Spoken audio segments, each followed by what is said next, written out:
Well, no wonder you didn't score much. I see all the time players and coaches confusing the snap and punching of a shot versus the sweeping of a shot. Well, I'm going to tell you this way aligns up much more consistently with what the NHLers do. I can indeed flex my stick even without pushing or punching and kind of keeping my hands close to me as I rotate through. The reason for that is because this is a rotation instead of a punch. You can tell pretty quickly how players who shoot with more of a sweeping motion versus others who teach more of the snapping motion, how for one, the shot looks differently between the two examples, and two, how it shows up in game situations. And here are some of the clues that led me to this conclusion. Players don't do a snap of the puck that sounds like that. Instead, the best shooters, when they shoot the puck, it sounds more like this.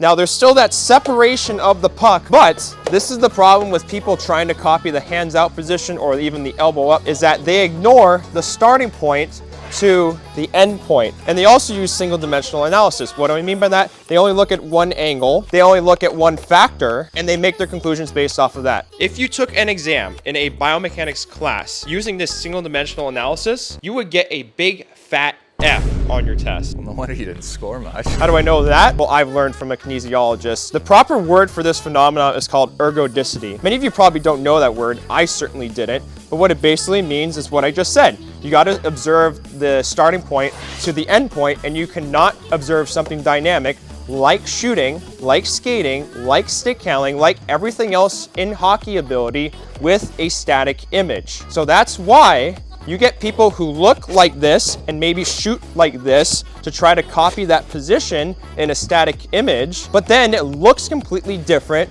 from what the players do, which is more like that. And sure, you can nitpick one or two scenarios where these shots do come up. You can also get away with bad mechanics in tight to the net.